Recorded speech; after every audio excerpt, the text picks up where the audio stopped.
Important function है ecosystem के, वो हम आज डिस्कस करने वाले इस टॉपिक, इस लेक्चर के अंदर। The very most important function that is productivity.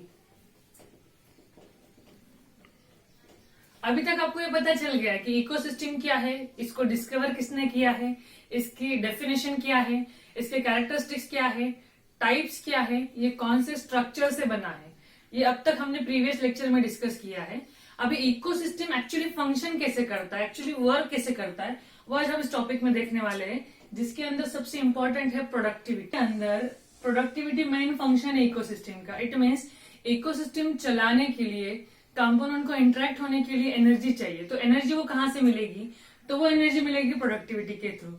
अगर प्रोडक्टिविटी का अगर हम डेफिनेशन या फिर मीनिंग देखना चाहेंगे तो ऐसा बोल सकते हो, productivity is simply called as production of biomass. कि प्रोडक्टिविटी का आप बोल सकते हैं कि ये प्रोडक्शन है किसका? बायोमास का। अभी फिर से क्वेश्चन माइंड में आ सकता है कि what is the meaning of biomass then? तो बायोमास का मीनिंग है कि ऐसा मटेरियल जो लिविंग ऑर्गेनिजम्स की बॉडी में स्टोर होता है in the form of organic matter. मैंने यहाँ पे सिंपली आपको एक्सप्लेन किया है कि biomass is nothing but the material stored in the body of living organism is basically biomass. और वो मैटर है ऑर्गेनिक मैटर के फॉर्म में, जिसको हम बायोमास बोलते हैं। So productivity is nothing but production of biomass, and biomass is nothing but organic matter जो प्रेजेंट होता है लिविंग ऑर्गेनिजम्स के अंदर। आई होप यहां तक आपको समझ में आया हो टाइप से। सो इसको दो टर्म्स में डिवाइड किया है। The first one is primary productivity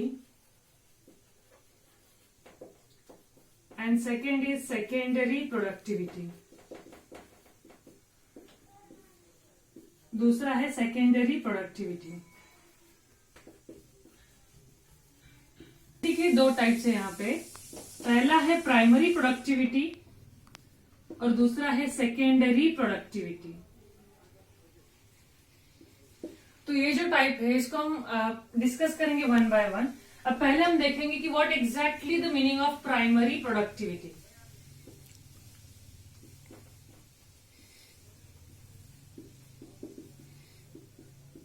अभी आप सबको पता है कि productivity is nothing but production. और प्रोडक्शन किसका है? तो बायोमास का है। बायोमास मतलब ऑर्गेनिक मैटर। ऑर्गेनिक मैटर को अगर प्रोड्यूस करना है, सिंथेसाइज करना है, तो एक पर्टिकुलर प्रोसेस है। उस प्रोसेस को हम बोलते हैं फोटोसिंथेसिस। Is that clear? तो फोटोसिंथेसिस के अंदर बेसिकली जो नेचर में ग्रीन प्लांट्स हैं, ग्रीन प्लांट्स सनलाइट को यूज करके, CO2 को यूज करके, सनलाइट प्लस CO2 को यूज करके एक प्रोसेस है जिसका नाम है फोटोसिंथेसिस। फोटोसिंथेसिस के थ्रू जो प्रोडक्शन करते हैं बायोमास का, उसको हम बेसिकली बोलते हैं प्राइमरी प्रोडक्टिविटी। अभी प्राइमरी प्रोडक्टिविटी के अंदर फिर दो चीजें और ऐड होगी। उसके अंदर होगा कि जो भी प्रोडक्शन है with the help of photosynthesis, वो प्रोडक्शन पर्टिकुलर एरिया के अंदर एक पर्टिकुलर टाइम में जो होगा उसको हम बोलते हैं प्राइमरी प्रोडक्टिविटी। अगर इसका आप डेफिनेशन देखने जाओगे तो फिर डेफिनेशन कैसा होगा? डेफिनेशन होगा the production of biomass, the production of biomass at a given area over a period of time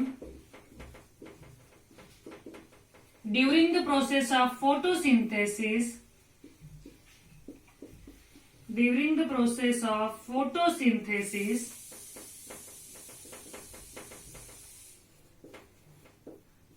photosynthesis is known as primary productivity.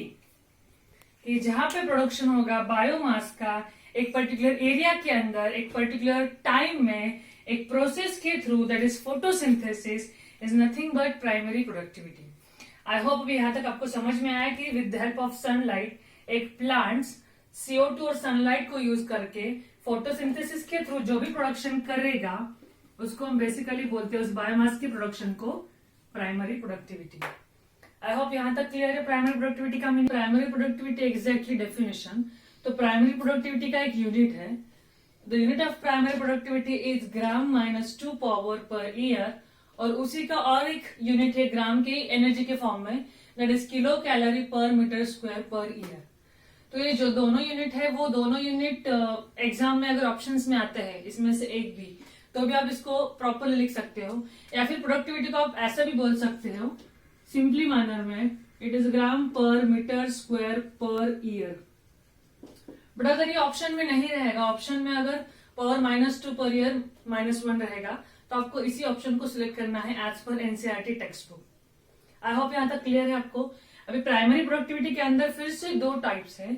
The first one is GPP, जिसका meaning है gross primary productivity, और second है NPP, जिसका meaning है net primary productivity.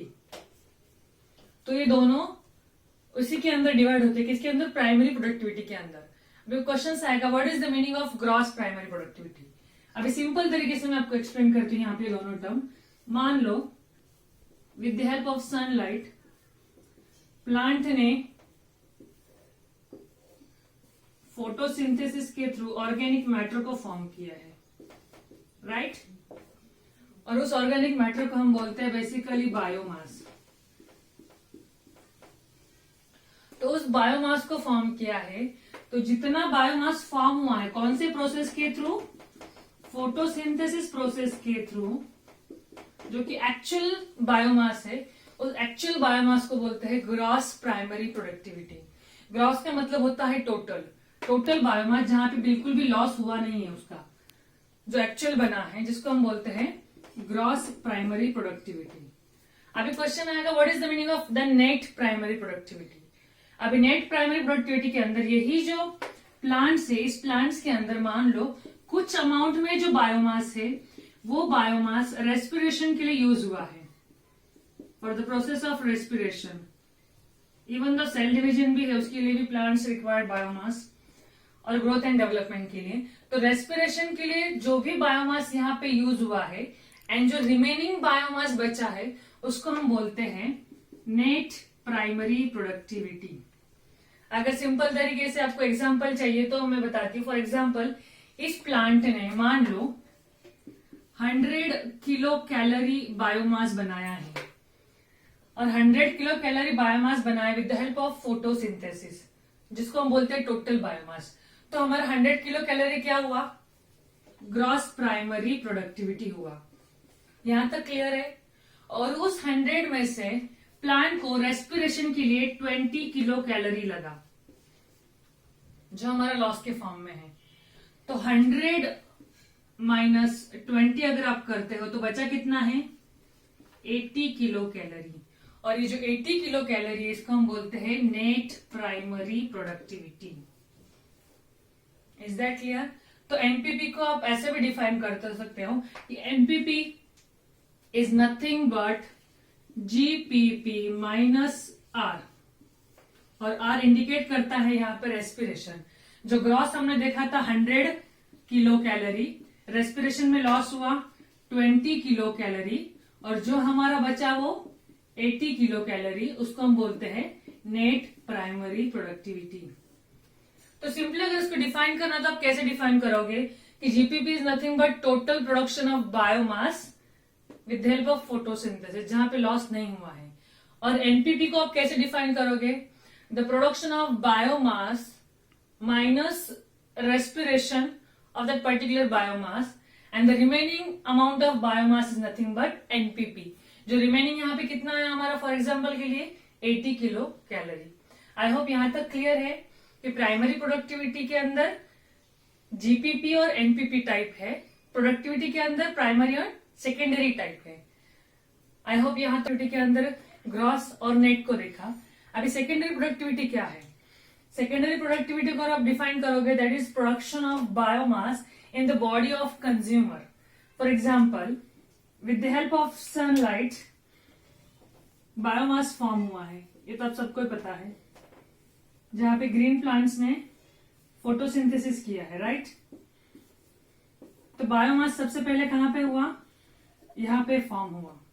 अब इस green plants को definitely survival के लिए और एनर्जी के लिए एनिमल्स कंज्यूम करेंगे। तो यहाँ पे हर्बीवोर एनिमल है, जो हर्बीवोर एनिमल्स, फॉर एग्जांपल आप रैबिट ले सकते हो, रैबिट ने इसको कंज्यूम किया है, मतलब बायोमास किसकी बॉडी के अंदर ट्रांसफर हुआ, रैबिट के अंदर। तो रैबिट के अंदर भी ये क्या करेगा, प्रोडक्शन ऑफ बायोमास को फॉर्म करेगा। It means the production of biomass in the body of consumer is basically called as secondary productivity। कि फर्स्ट बायोमास ट्रांसफर हुआ कंज्यूमर के अंदर, तो कंज्यूमर यहाँ पे आप बोल सकते हो बहुत सारे एनिमल्स को, और वर्ड में आप बोल सकते हो production of biomass in the body of herbivore animal और हर्बीवोर कंज्यूमर्स। अभी हर्बीवोर से वो बायोमास कहाँ ट्रांसफर होगा, कार्निवोर के अंदर। फिर कार्निवोर के अंदर यहाँ पे जैकल रहेगा, फिर वो कहाँ ट्रांसफर होगा, टॉप कार्निवोर के अंदर, जो नेचर के अंदर है, सर्वाइवल के लिए एक दूसरे के ऊपर डिपेंडेंट होते हैं, वो हम देखेंगे food chain and food web के अंदर।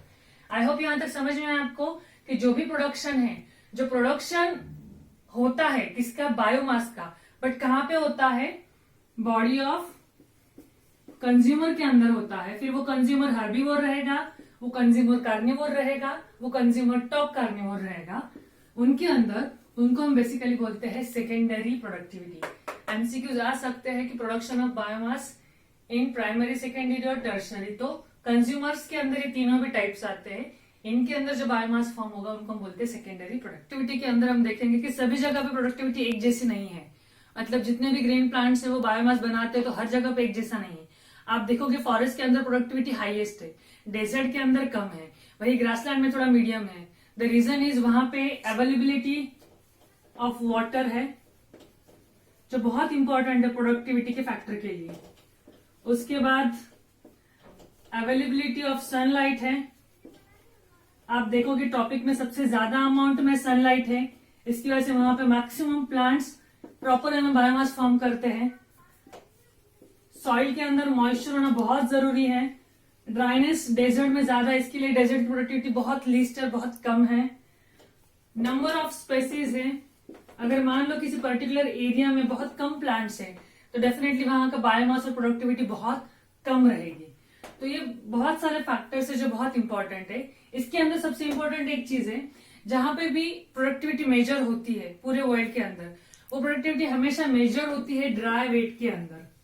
So measured in dry weight. So what is the reason behind that कि प्रोडक्टिविटी हमेशा ड्राई वेट में ही क्यों कैलकुलेट होती है? The reason is अर्थ के अंदर, अर्थ के ऊपर सभी जगह पे इक्वल अमाउंट में वाटर नहीं है, कहीं पे वाटर ज्यादा है, कहीं पे वाटर कम है, और उसी की वजह से प्लांट्स को पूरा ड्राई करके उसका वेट लेते हैं और तभी आप उसकी प्रोडक्टिविटी को मेजर कर सकते हो। And that is the reason कि वो इक्वली आएगा पूरे एरिया के अंदर, चाहे वो फॉरेस्ट हो, चाहे वो डेजर्ट हो, चाहे वो ग्रासलैंड हो, क्योंकि अभी प्रोडक्टिविटी हमेशा याद रखना है कि वो ड्राई वेट में ही हम मेजर करते हैं।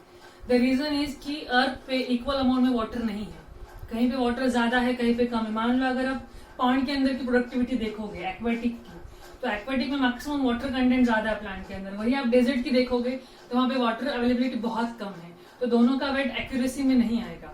एंड फॉर दैट रीजन पूरे बायोस्फीयर की जो भी प्रोडक्टिविटी है वो हमेशा ड्राई वेट में ही कैलकुलेट होती है। ये भी बहुत इंपॉर्टेंट एमसीक्यूज के लिए आ सकता है क्वेश्चन। अभी यहाँ पे प्रोडक्टिविटी अगर आप देखोगे अप्रोक्सीमेटली लैंड की, तो लैंड प्रोडक्टिविटी है टोटल 115 बिलियन टन, और अगर ओशन की आप देखोगे तो ओशन की टोटल प्रोडक्टिविटी है 55 बिलियन टन, मतलब टेरेस्ट्रियल एंड एक्वाटिक इकोसिस्टम। और दोनों को अगर आप कंबाइन करते हो तो दोनों का कैलकुलेशन आएगा 170 बिलियन टन, और ये 170 बिलियन टन हमारी पूरे बायोस्फीयर की प्रोडक्टिविटी है। Is that clear? अब यहाँ पे ऐसा क्वेश्चन माइंड में आ सकता है कि ओशन का तो मैक्सिमम एरिया है, 70% area is occupied by water surface, तो यहाँ पे ओशन की प्रोडक्टिविटी कम क्यों है एंड लैंड का बहुत कम एरिया है बट स्टिल लैंड की प्रोडक्टिविटी ज्यादा क्यों है? द रीजन बिहाइंड दैट कि ओशन के अंदर सोलर रेडिएशंस उतने अमाउंट में पेनिट्रेट नहीं होता है डेप्थ तक, इसकी वजह से वहां पे प्रोडक्टिविटी कम है, ऐसा भी एक रीजन हम बोल सकते हैं। सो बायोस्फीयर की टोटल 170 बिलियन टन है, लैंड की 115 एंड ओशन की 55 बिलियन टन। आई होप यहाँ तक आपको without productivity living organism sustain नहीं कर सकते और इकोसिस्टम अपना खुद का फंक्शन नहीं कर सकते। इसके लिए सबसे फर्स्ट एंड इंपॉर्टेंट फंक्शन है इकोसिस्टम का प्रोडक्टिविटी। प्राइमरी देखा हमने, सेकेंडरी देखा, प्राइमरी के अंदर हमने ग्रॉस देखा, नेट देखा, सेकेंडरी का हमने कंज्यूमर के अंदर प्रोडक्शन होता है वो देखा, प्रोडक्टिविटी के कौन कौन से फैक्टर है जो प्रोडक्टिविटी को हाई अमाउंट में इंक्रीज करते हैं वो हमने डिस्कस किया, एंड प्रोडक्टिविटी के एग्जैक्टली और अप्रोक्सीमेटली कितने अमाउंट है वो आज के टॉपिक में हमने डिस्कस किया। आई होप यहाँ तक आपको समझ में आया होगा। Please like and subscribe my lectures, my YouTube channel as well